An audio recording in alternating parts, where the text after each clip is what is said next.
Joining us now on the record is candidate for Comptroller Celeste Metcalf, who also has a financial management firm and a history in numbers and accounting. Seems a decent qualification for the job, at least for starters. I would think so. I would think so, especially when you consider what the city charter says the comptroller's duties are. Comptroller is the general accountant for the city and the auditor for the city. Do you think the voters have a working understanding of just how powerful the office can be? I don't think they do. I don't think they do, and I'm not sure how much time it's going to take to communicate that, but the comptroller is responsible for tracking and recording all of the revenue that the city receives.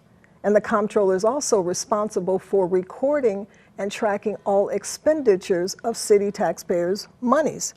So it's a huge and critical role, because if you don't get the information right, if you don't do the accounting correct, if you produce inaccurate information, then all decisions that are made subsequent to producing those financial reports are based on that inaccurate information. We live in an old and shrinking city. One or two State of the State addresses ago, our current mayor, Tashara Jones, brought out a carbon copy paper of triplicate form and a typewriter to illustrate how stuck in time some of our city government has been. Yet you're describing to me an important function of the balance sheet of the government, of the people. Should that be active online for everyone to see always now? That depends. I'm not sure everything should be active and available online for everyone to see, but we should certainly have some more state-of-the-art accounting infrastructure systems in place. We certainly need to correct that, but whether or not everything should be online, I don't know, because I'm a bean counter and I deal with what specifically are you talking about. I mean, I think there should be a lot that could be online, available and accessible. Everything, I don't know, but if we had a system in place, because not everybody is computer literate, right? If we had a system in place where those who do have the capabilities to do some of their,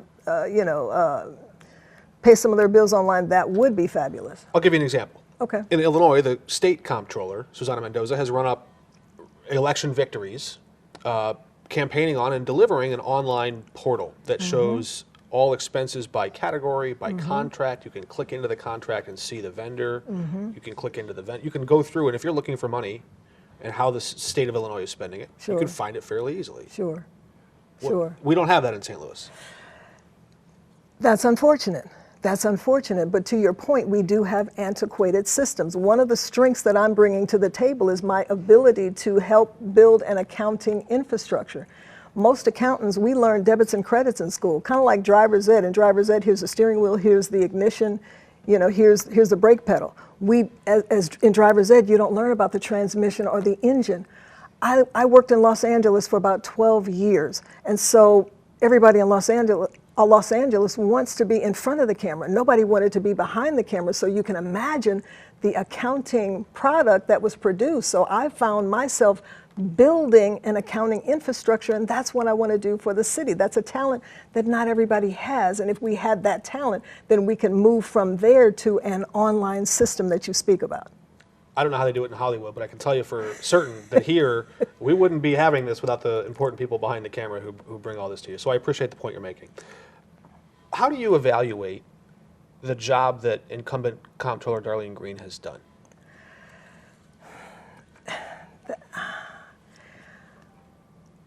I'm a businesswoman. I'm not a politician. And so I would make business decisions for business reasons. I don't think it takes any skill set to take $500 million from ARPA, $280 million from Rams money, put it in the bank. It doesn't take any skill set to put money in the bank and collect interest. It takes a businesswoman to determine, based on the monies we have, based on the one-time monies, based on the annual revenues we get from property taxes and real estate taxes, based on the quarterly monies that we get from payroll earnings, right? And compare that to the biweekly payroll that we need to pay and the monthly bills we need to pay. It takes a good skill set to be able to manage those things, because A great credit rating is wonderful, but we have a great credit rating because we have all of this money in the bank now. But you still need to be able to use that money to fix the potholes, to pick up trash, to deliver city services. And so we'll get into some of that in the specifics. Just to be clear for any of our viewers who are watching, the Treasurer's Office right now does put the Rams money into an investment account that yields savings and interest. Yes. So too, Yes. do we put our budget surpluses in there. Right now, the city of St. Louis is budgeting for X number of jobs, and we're filling Y number of jobs. So there's all these extra jobs. Yes. We're putting their money aside, and at the end of every year, we're putting that money in the bank, and it's growing interest. So in that regard, the city's fiscal health is fine, but there's a lot of jobs unfilled. That might change in the future. Well, I hope it does change. When we talk about jobs, we're talking about whether or not we can find the talent to work at the salaries that the city offers. The salaries are traditionally lower, and if I had a choice between making $50,000 or $70,000, which one would I choose? And so while we have a lot of jobs out there, I don't know whether or not there's going to be a good fit between the salaries that we offer and what we pay at City Hall. But when you talk about putting the money in the bank, there's a lot of better ways to invest money to generate revenue greater than the interest that we're collecting from the bank, and that's what I'm speaking about. I want to shift gears to the city services you mentioned, the potholes, the things that take workers to go out and do, contractors, construction workers to go out and do the work. The Comptroller's office sits in that powerful Board of Estimate and Apportionment, E&A. Yeah. You're one of 3 people running the city's overall finances, approving every contract that comes through the city. That's a powerful position from which to negotiate. That's a lot of leverage. How would you use that leverage? I would look at what are our long-term objectives? What do we need to see happen? Because the city of St. Louis needs to make sure we are serving the citizens of the city, we are maintaining our infrastructure, because even if we had a project where we were trying to bring someone into St. Louis to develop, if we have raggedy streets, if we have potholes, if our infrastructure isn't even intact, it's difficult to attract people to an environment like that. Or when you see a contract come across your desk, what are you looking for to give it the green light, to approve it? So I'm looking for the validity of the contract. As a CPA, I had to study contract law. I had to understand offer acceptance consideration. I had to understand what elements need to be in place to make for a valid contract. That's number one. But number two, where are we trying to go? We've got to have some objectives on the table. We can't just say, we need to have money in the bank to be fiscally sound. What are we trying to do? What projects are we trying to develop, and what monies need to be in place to develop those projects? You say you're a business person and you're not a politician. Do you bring any political views or values with you into the job? Political views and values, I've been a Democrat all my life. There's one? So there's one political view and value. I just feel like I want to be in this position. I want to be the comptroller because I want to bring business-minded principles to this position. Let me pose you a question. Please. There was a recent debate at the Board of Estimate and Apportionment within the last year or two about whether or not the city should take the advice of the police chief and continue a contract with ShotSpotter, these audio microphones that go out in neighborhoods and listen for possible gunshots ringing out. The comptroller in that vote would have been the deciding vote to kill ShotSpotter or to keep it. If that decision comes up for you right now, what are you doing? I would want to know what problem are we trying to solve. I would want to murders. know. Well, okay, murders. I would want to know how accurate, what kind of information we get from that, how have we used it, and has it been successful in reducing crime? So just to be able to give you an answer on yes or no, I don't know that I can do that without more information. I'd like to see how successful, okay, the microphones that you talk about have been in reducing crime and stopping crime, because just putting out microphones, I can't really give you, I can't deliver an answer without a little bit more information. Sure, and certainly in the press we value a lot more information. The police tell us, they haven't shown us the way some other cities have shown us, just exactly how they can pair up the triangulating location along with their video systems, but we're told that in the real-time crime center, the audio detection rings out, it alerts somebody, there's video that can pop up in the real-time crime center from street cameras and the like, and they can just get a lot better, faster, and frankly safer at figuring out who's firing guns and where. The points that you're raising about success were the points that Board President Megan Green raised when she voted no.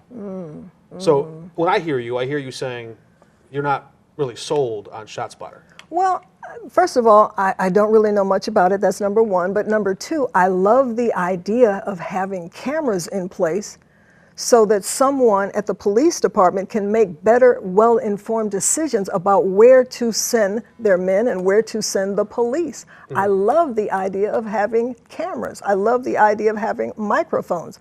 It would just be helpful to understand the dynamics of how this would help reduce crime. But on the surface, it sounds like a fabulous idea. A comptroller can recommend changes to the Board of Aldermen. You can't, on your own, just go and change the city ordinances or the structures, but you can make recommendations, and they listen to experts. They listen to a person in that position. So if you're the comptroller of the city of St. Louis, what changes do you want to see in the way St. Louis does its business? Ooh, good question. In the way we do business, right now, I would love just to see more business decisions focus on what are our objectives, where's the city trying to go? Are we trying to increase population? Are we trying to increase the number of businesses that stay here? And if so, what are we doing to attract more businesses? What are we doing to move forward toward those objectives? Are you satisfied with the current level of transparency required and financial disclosures required from elected officials, lobbyists, and people who work in and around City Hall and contracts and all that? When the money goes out the door, are you satisfied right now that we can see and follow the money all clearly? No, I'm not. As a former auditor who spent some time with KPMG, auditors talk about internal controls. We talk about processes and procedures designed to minimize the risk of error and fraud. That involves proper segregation of duties. That involves certain people not having the authority and the recording responsibility and the custody responsibility. So once you separate those two things, you increase transparency, and I think we need some more internal controls in City Hall. So no, I'm not satisfied with the status quo. I'm not satisfied with where we are, and that's one of the things that I'd like to introduce at City Hall. Greater disclosure? Greater disclosure, but let me just say this, more importantly, proper segregation of duties so that the person deciding who's getting, let's say, grant monies is not the same one dispersing those grant monies. Oh, a novel idea. Well, yeah, yeah. All right. Celeste Metcalf, it's great to talk with you and to meet you here on the program. Before we let you go, just one final question. What is one promise that you can make to the voters of St. Louis? If they elect you for 4 years, what is something they will have, something tangible they can feel that you would deliver in your first 4 years? In my first 4 years, we're going to have greater transparency and accountability. We're going to have a stronger accounting system. We're going to have a reporting structure that will produce more accurate information, because the mayor and the alderman cannot make intelligent, well-informed decisions without accurate accounting information. So you will have that from me. So please vote for Celeste Metcalf. And of course, the primary March 4th, and we'll see which two of these three candidates emerge to face off in that runoff on April 8th. Thank you for joining us. Thank you for having me.